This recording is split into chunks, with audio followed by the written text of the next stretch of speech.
Hello! This video is going to be a cosplay breakdown of how I made my most recent cosplay, which was Zer0 from Borderlands. Full disclosure, this is not going to be a step-by-step tutorial of how to make a Zer0 cosplay, mostly because when I started him, I had no intention of doing any kind of video tutorial for Zer0. But many people were asking me how I made it, so I figured the best way to do it would be to show you. So I do have things from my Instagram story, because I always post work in progress stuff on there, and I was also collecting some of my crafting process in photo and video along the way, because I knew I would compete with him, so I have stuff from my build book.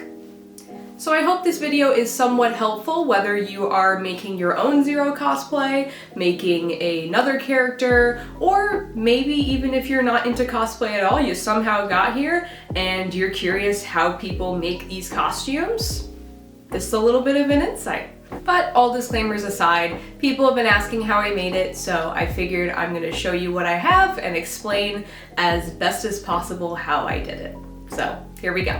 Starting off with the helmet, the visor is vacuum formed PVC plastic, so it started out as clear, so I had to tint it with iodide poly black and polish it with Plastex, and that attaches to the base with magnets. The helmet base, originally it was a 3D model. I was able to adjust it in Pepakura in order to get a paper model and then translate that with some variations to EVA foam, and then the detailing and smoothing out was done with a rotary tool. I also installed a fan in the back just to ventilate a little bit. The LED display matrix was originally from a display mask from Amazon, so I ended up taking the whole thing apart. The only thing I took from it was the LED matrix, so I rewired it to a different battery pack to make the LEDs brighten up, and then all of the different face displays were made using GIMP and MS Paint, and they were uploaded to the mask via Bluetooth. All of the various armor pieces on this costume were patterned out using the duct tape forming method. The shoulder armor, glove attachments, the ends of the shoes, and the belt were all made using EVA foam, whereas the chest plate, the back armor, the arm attachments, the knee pads, and the additional piece on the shoe, they were constructed using the sandwich method, so EVA foam and Worbla, because they needed to be a bit more sturdy, and they all attached to their various places with Velcro. Moving along to the clothing pieces of this costume, a challenge that I wanted to give myself for this was to not use any commercial sewing patterns. So the shirt, the crop jacket, as well as the piece that's around my neck, those were all patterns that I made myself. They were made with two-way stretch hexagon fabric. That way I was able to get as close as possible to the texture that was in the game.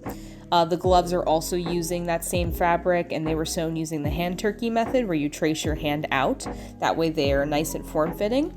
And the pants were an interesting challenge. I've never made pants before, so I ended up taking apart an old pair of jeans and made a ton of mock-ups and figured it out, and eventually we got to the end product, which is made of two-way stretch spandex. I also made some bias tape, and those were used on the cutouts on the sleeves as well as on the legs. And this was also my first cosplay project where I had a serger, so I'm very happy with how I was able to go over the seams and make them nice and clean. Now for the painting.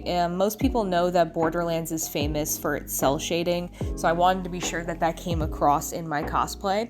So all of the armor pieces and the foam pieces, those were all hand painted with acrylic paint. I was able to experiment with a lot of different painting techniques in order to get that cell shaded effect, so that was a very fun yet challenging part of the costume.